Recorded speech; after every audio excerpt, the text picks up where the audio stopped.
अंक ज्योतिष शास्त्र का ही एक हिस्सा है। भारतवर्ष में प्राचीन काल से ही ज्योतिष शास्त्र के रूप में अंक ज्योतिष, वास्तु ज्योतिष और चिकित्सा ज्योतिष की मान्यता रही है। अंकों का हमारे जीवन में बहुत बड़ा प्रभाव है। हर क्षेत्र में जीवन के अंकों का प्रभाव रहता है। 9 ग्रहों के आधार पर 9 अंक भी बनाए गए हैं जी। या कह लीजिए 9 अंकों के आधार पर 9 ग्रहों का प्रभाव निश्चित किया गया है जी। तो पहला अंक 1 है। 1 का स्वामी ग्रह सूर्य होता है।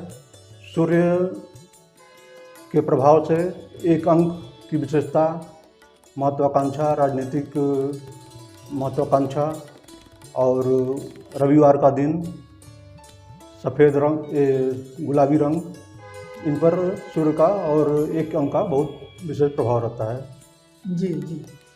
अंक 2 पर चंद्रमा का प्रभाव माना गया है। उसका रंग सफ़ेद माना जाता है, दिन सोमवार, और इसका प्रभाव विशेषकर समुद्र स्थान या जल स्थान या स्त्री जाति पर विशेष प्रभाव रहता है। अंक 3 का स्वामी गुरु माना गया है। इसका रंग पीला माना गया है, दिन गुरुवार है, और इसका मुख्य प्रभाव शिक्षा जगत, शिक्षा संस्थान अथवा विद्या से संबंधित चीज़ों पर विशेष रूप से प्रभाव माना गया है। अंक 4 का स्वामी राहु माना गया है। अंक 5 का स्वामी बुध है।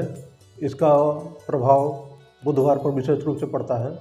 साथ ही ये हरे रंग पर भी अपना प्रभाव डालता है तथा बच्चों पर और उनके शिक्षा पर भी विशेष रूप से इसका अधिकार रहता है जी जी। अंक 6 का स्वामी शुक्र है। शुक्र का भी प्रभाव विशेष रूप से शुक्रवार के दिन पर रहता है। हल्का नीला रंग इसका कलर है, और उसके अलावा शुक्र समुद्र से संबंधित यात्रा और व्यापार पर विशेष रूप से अपना प्रभाव रखता है जी। अंक 7 का स्वामी केतु ग्रह माना गया है। इसी प्रकार अंक 8 का स्वामी शनि ग्रह माना गया है जी। शनि जितने भी स्थायी चीज़ें हैं उन पर अपना प्रभाव रखता है। उसके अलावा मजदूरों, कल कारखानों पर भी उसका विशेष प्रभाव होता है। शनिवार इसका दिन है और रंग गाढ़ा नीला या काला होता है। अंक 9 मंगल का स्वामित्व के अंतर्गत आता है। अंक 9 का रंग लाल है।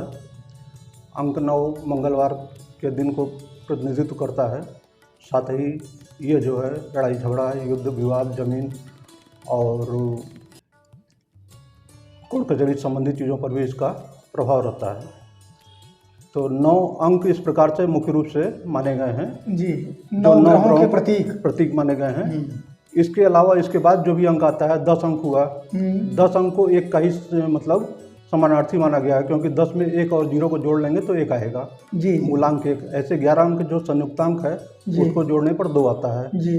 तो इस प्रकार से आगे जितने भी अंक बढ़ते जाते हैं सबको जोड़ करके उन संयुक्तांकों का मूलांक बना लिया जाता है। वही मूलांक पर उन ग्रहों का स्वामित्व रहता है जी जी। इस प्रकार जीवन में हर चीज़ पर अंकों का प्रभाव निश्चित किया गया है। अंकों के प्रभाव जैसे गाड़ी मोटर में उनका रजिस्ट्रेशन नंबर हुआ, मकान का नंबर हुआ, और लोगों के नाम में भी उनका अंक निकाला जाता है। उन नाम के आधार पर चीज़ों की संख्या गिनती में भी अंकों का प्रभाव आता है जी। तो जितने अंक संख्या होती है उतना उनके ग्रहों का उस पर प्रभाव रहता है जी। इस प्रकार से अंकों का प्रभाव मनुष्य के जीवन में हर एक चीज़ में, हर एक क्षेत्र में पड़ता है। अंकों की मूल रूप से उत्पत्ति भारतवर्ष से हुई है जी। उसके बाद यहाँ पे व्यापार के द्वारा ये है पश्चिमी देशों में, यह खड़ी देशों में पहुँचा है जी। समुद्री यात्रा, समुद्री माध्यम से व्यापार होता था एक देश से दूसरे देश। भारत से सामान के साथ साथ यहाँ की विद्या और ज्ञान का भी प्रचार प्रसार विदेशों में हुआ है। हाँ, उसमें भी अंकों का विशेष योगदान है। कई बार जिसकी कुंडली जन्म समय नहीं है जी, सिर्फ जन्म की तारीख मालूम है, उसमें भी अंक के द्वारा निकाला जा सकता है। जैसे किसी का जन्म तारीख 1 जनवरी है 1970, 1/1/1970 सबको जोड़ के जो मूलांक निकलेगा उसके आधार पे उसका जो ग्रह आएगा उसके आधार पर उसके जीवन के बारे में बताया जा सकता है जी। उसके अलावा कोई अपने व्यक्तिगत बारे में किसी को पूछना चाहता है जी, और उसकी जन्म कुंडली नहीं है, हाथ से भी अगर नहीं देखा जा सकता है जी, तो उसमें उसका जो भी उससे पूछा जाता है कोई एक संख्या बताए अपने मन में। जैसे उसने कोई प्रश्न किया जी, प्रश्न करते उसके मन में जो संख्या अपने आप कोई एक संख्या आएगी जी, जी, वो संख्या बताए, उस संख्या के आधार पर उसका सारा जवाब या उत्तर निकाला जा सकता है।